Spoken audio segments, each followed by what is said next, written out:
Cordial saludo, amables hermanos, hermanas en nuestro Señor Jesucristo.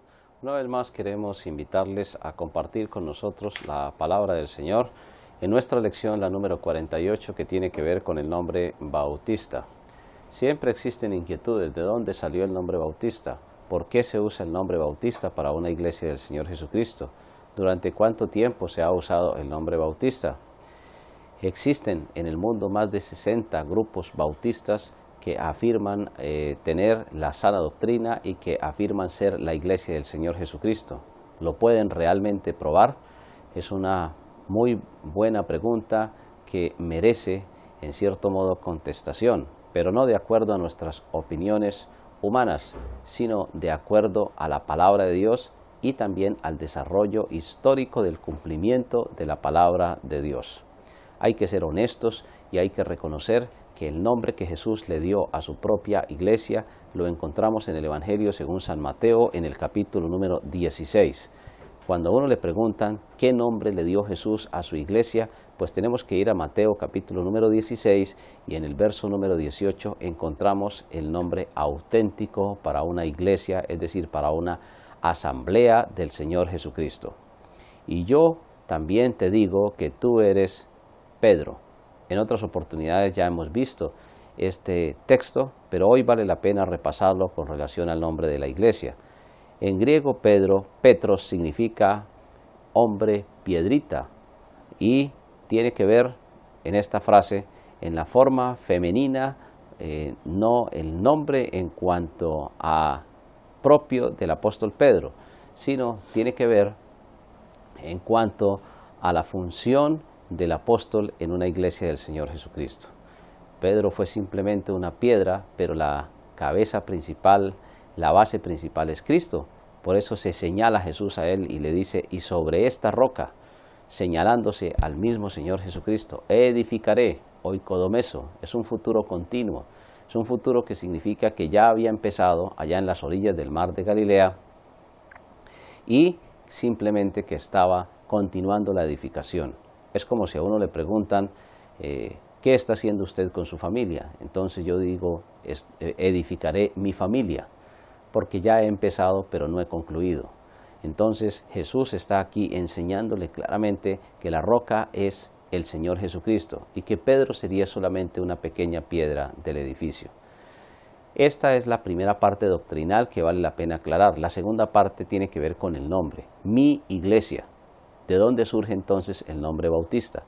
En la lección número 48 hay una serie de consideraciones, todas ellas válidas para usar el término Bautista, refiriéndose por ejemplo a Juan el Bautista. Se habla de su divinidad, se hablan aquí de todos los argumentos y todos ellos son válidos para colocarle el nombre Bautista a una iglesia, pero siempre será un sobrenombre, siempre será en cierto modo un apodo. Ahora, no es el nombre Bautista el único apodo que se ha usado para una iglesia del Señor Jesucristo. Una iglesia no se conoce solamente porque use el término Bautista. Una iglesia se conoce por su doctrina, se conoce por su práctica y se conoce por su historia. Apreciados hermanos y hermanas en nuestro Señor Jesucristo, estas enseñanzas de la palabra de Dios nos traen a nosotros una reflexión bastante seria en cuanto a una iglesia del Señor Jesucristo. Volvemos a repetir que las consideraciones que aparecen allí en la lección número 48 son todas ellas válidas, pero hay que complementar la enseñanza. Por ejemplo, en la Biblia aparecen algunos apodos adicionales al término mi iglesia. Recordemos siempre el principio. Jesús la llamó mi iglesia. ¿Qué tal que Jesús le hubiera dado realmente un nombre? Todas las iglesias se colocarían ese nombre y definitivamente la confusión sería muy grande. Tenemos la tendencia a confundir unas cosas con otras. Cuando Jesús dice mi iglesia, está dando a entender que la cabeza es Él, que la doctrina iba a ser una sola y que hasta que Él regresara, esa iglesia debería enseñar la sana doctrina. Algunos ejemplos de apodos que se usaron. En Mateo capítulo 5, en el verso número 1, encontramos un apodo que se usó para la iglesia del Señor Jesucristo. Allí se usó el término discípulos, Mateo 5, 1. Dice la palabra del Señor allí en Mateo 5:1, viendo la multitud subió al monte y sentándose vinieron a él sus discípulos y abriendo su boca les enseñaba diciendo. ¿Quién llegó allí a escuchar al Señor Jesús? Su iglesia. Pero aquí se usa el término discípulos para referirse a la iglesia del Señor Jesús. Otro apodo que se usó, por ejemplo, los del camino. En el año 44 después de Cristo, en Hechos capítulo 9, verso 2, encontramos el uso también de este apodo, porque el apóstol Pablo, que participaba en ese momento en la persecución para la iglesia del Señor Jesús, tuvo la oportunidad de usarlo. Es decir, que socialmente, como se entendía que los hijos de Dios, los miembros de la iglesia de Jerusalén, iban por los caminos predicando, pues se usó el término los del camino. Entonces, no siempre se ha usado el término bautista para referirse a una iglesia del Señor Jesús. Si se usa, pues la unidad doctrinal que nos ha caracterizado durante estos 20 siglos se puede diferenciar fácilmente, pero no es un asunto de denominación, no es un asunto de organización humana, convención, asociación, no. Ahora, en el siguiente capítulo vamos a estudiar la cooperación eclesiástica, claro que sí, pero aquí en este capítulo lo que vamos a ver es que el nombre bautista, aunque es un nombre bíblico, no siempre se ha usado ese nombre. Miremos el apodo que se le dio allí en Hechos capítulo 9, en el verso número 2. Y le pidió cartas para la sinagoga de Damasco, a fin de que si hallase algunos hombres o mujeres de este camino, los trajese presos a Jerusalén. Primer apodo, discípulos. Segundo apodo, los del camino. ¿Seguía siendo la misma iglesia de Jesús? Claro que seguía siendo la misma iglesia de Jesús, pero sus mismos detractores, sus mismos enemigos, le estaban colocando apodos. Hay apodos que la misma iglesia, hay sobrenombres que la misma iglesia usa, hay sobrenombres impuestos por la comunidad o por las leyes o por cualquier otro tipo de ordenamiento. Pero lo esencial no es el nombre, lo esencial es la enseñanza doctrinal y su historia. Si una iglesia puede trazar su origen desde Cristo hasta nuestros días, ha cumplido el mandato del Señor y la promesa del Señor ha sido fiel de que Él estaría con su iglesia todos los días hasta el fin del mundo. Luego encontramos el término cristianos. En el año 44 nosotros vamos a ir a Hechos 11:26, donde también se nos dice allí de una manera clara. Hechos capítulo 11, verso número 26. Y se congregaron allí todo un año con la iglesia y enseñaron a mucha gente, y a los discípulos se les llamó cristianos por primera vez en Antioquía. La iglesia de Antioquía era una iglesia local establecida bajo la autoridad de la iglesia de Jerusalén. Pero mis amados hermanos y hermanas, allí se usa otro apodo, allí se usa para la iglesia del Señor el término cristianos. ¿Fue dado ese término por el mismo Señor Jesucristo? No. El apóstol Pedro lo usa en varias oportunidades. Por ejemplo, nos dice que debemos sufrir haciendo el bien y no el mal como cristianos. Se usa este apodo para referirse a una iglesia del Señor Jesucristo. Pero no es un apodo, no es un nombre oficial dado por el Señor Jesucristo. En el año 56, en Hechos 24:5, encontramos otro apodo para referirse a la iglesia del Señor Jesucristo. Hechos capítulo 24, en el verso número 5. Vemos allí, mis hermanos, dice que interviniendo el tribuno, Hechos capítulo 24, versículo número 5. Porque hemos hallado que este hombre es una plaga y promotor de sediciones entre todos los judíos por todo el mundo y cabecilla de la secta de los nazarenos. Entonces, allí se usa el término secta y se usa el término nazarenos.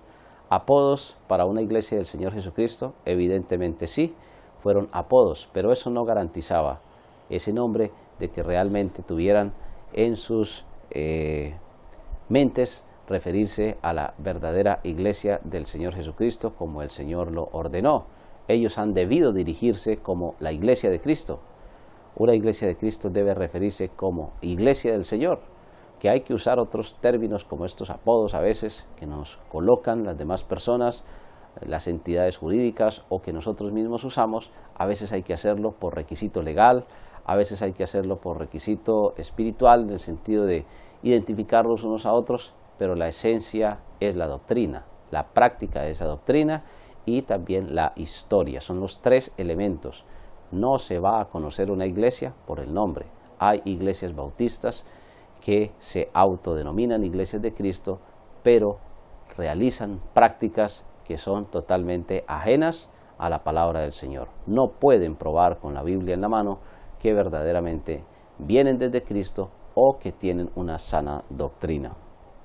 Otro apodo usado en el año 59 lo encontramos en Hechos capítulo 24 en el verso número 14. En Hechos 24, 14 dice: pero esto te confieso, cuando Pablo se está defendiendo ante Félix, que según el camino que ellos llaman herejía, así sirvo al Dios de mis padres, creyendo todas las cosas que en la ley y en los profetas están escritas. Dos términos se usan allí en este versículo, hermanos.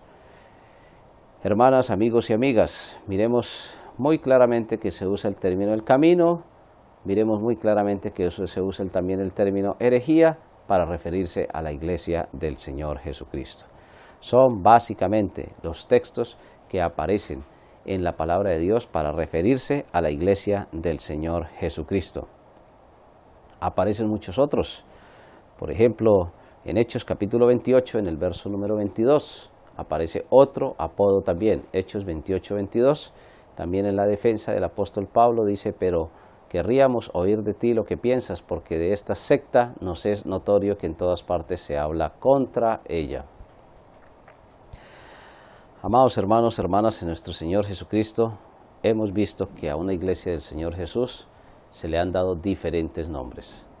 Hay claridad en cuanto a que el nombre bautista es un nombre divino, es un nombre que en cierto modo la palabra de Dios autoriza, es un nombre que sirve para diferenciar, que es exclusivo, que tiene que ver con todo lo que presenta la lección.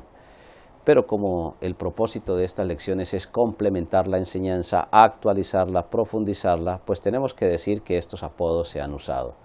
Aquí en la Biblia aparecen esos apodos, esos sobrenombres. Ahora, ¿solamente existen esos apodos o sobrenombres para una iglesia de Cristo? No. También aparece, por ejemplo, en el primer siglo, el término montanistas. Montano era un pastor que preservó la sana doctrina, siendo lógicamente usado por Dios.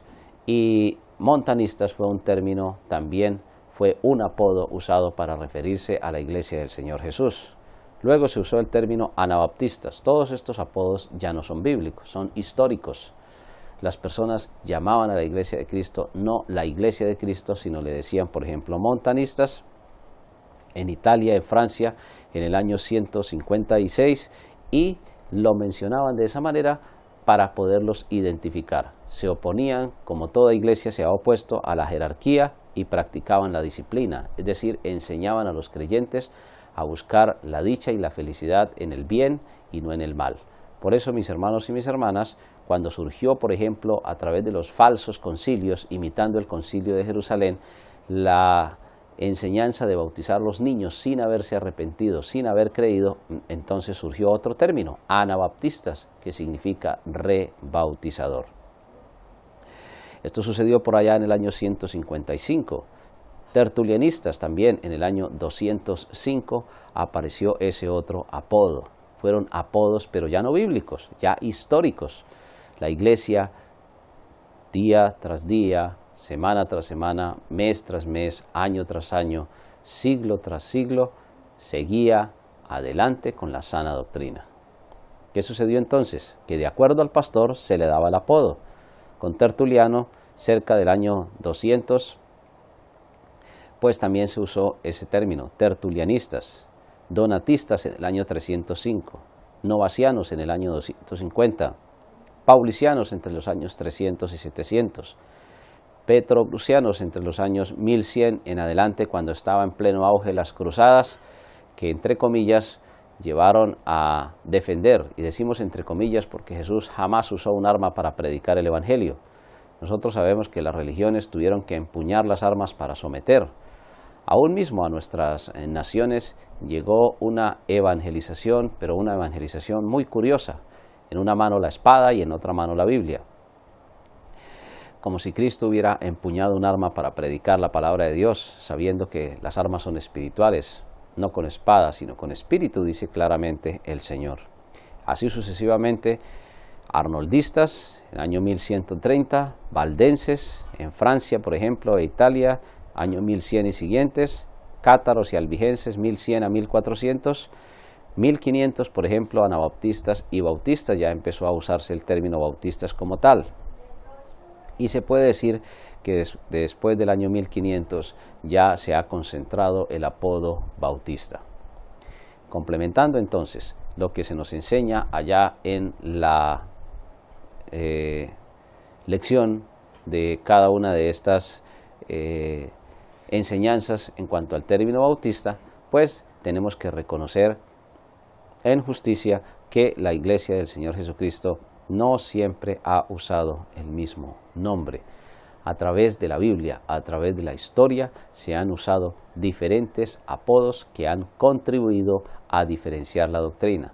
Pero la palabra contribuido la usamos con un énfasis, porque no es, repetimos, la esencia del nombre de una iglesia del Señor Jesucristo lo que garantice que una iglesia de Cristo se mantiene con la sana doctrina. Hay iglesias bautistas que, por ejemplo, bautizan niños, entonces se usa el término paidobautistas. Paido porque viene del griego paidion, significa niño, infante, que no tiene todavía plena responsabilidad para tomar decisiones. Los paidobautistas bautizan niños, usan el nombre bautista, pero ¿son una iglesia de Cristo? No, dejaron de serlo a partir del momento en que cambiaron la doctrina. O cuando una persona sale y organiza una comunidad, empieza a predicar el Evangelio, empieza a adorar a Dios a través de la música y de las alabanzas, pero no se sujeta a otra iglesia local, pues sencillamente esa iglesia no tiene la autoridad que viene desde Cristo hasta nuestros días, y en ese orden de ideas no podrá entonces tener validez su bautizo delante de Dios, porque Dios le dejó la autoridad de bautizar a una iglesia y a la misma iglesia le dio autoridad de empezar nuevas obras. Es muy frecuente que en estos tiempos, finalizando el siglo XX e ingresando al siglo XXI, muchas personas con capacidad de predicar la palabra de Dios se van a un lugar y empiezan una nueva iglesia, empiezan una nueva obra, pero lo hacen sin la autoridad de otra iglesia local. Es como decir que yo aprendo a extraer piezas dentales y me voy para el campo sin ningún tipo de autoridad, y a toda persona que encuentre voy extrayéndole las piezas dentales. Lo voy haciendo, pero lo voy haciendo sin autoridad. La sociedad no me ha autorizado a realizar ese tipo de prácticas por los riesgos que se corre al tener yo solamente un conocimiento por pura experiencia, sin tener la suficiente capacitación de hacerlo. Alguien me dirá que el ejemplo es extremo, que el ejemplo no es válido, pero solamente lo estamos comparando en la parte de la autoridad. Una sociedad, por ejemplo, da autoridad de juzgar, da autoridad de ejercer la medicina, da autoridad de ejercer profesiones cuando las profesiones representan un alto riesgo para la comunidad, cuando son de alto costo, cuando afectan significativamente a la sociedad entera. Asimismo, mis hermanos y mis hermanas, una iglesia del Señor Jesucristo, aunque use el nombre bautista, pues no garantiza esto que tenga la sana doctrina. Hay que escudriñar la palabra de Dios, como hicieron en Berea, en el Hechos capítulo número 17, aquellas personas que escucharon al apóstol Pablo. Allá en Hechos 17 encontramos que las personas creyentes que se hicieron en Berea eran mucho más dóciles, pero eran más dóciles porque escudriñaban la palabra de Dios. Y ya hemos dicho en otras oportunidades que escudriñar es buscar como buscar en un tesoro, con suficiente planeación, con suficiente paciencia y con suficiente tranquilidad para ver si es realmente verdad lo que se enseña en una iglesia del Señor Jesucristo. Apreciados hermanos, hermanas en el Señor Jesús, esperamos que estemos unidos básicamente por la sana doctrina y no por nombres. De hecho, el nombre bautista nos diferencia, nos identifica, pero no es plena garantía. La plena garantía la encontramos en la sana doctrina, en la historia que durante 20 siglos ha mantenido la iglesia del Señor Jesucristo, y en la práctica, porque muchas iglesias predican una cosa pero hacen otra. Muchísimas gracias por acompañarnos y que Dios nos bendiga a todos grande y ricamente.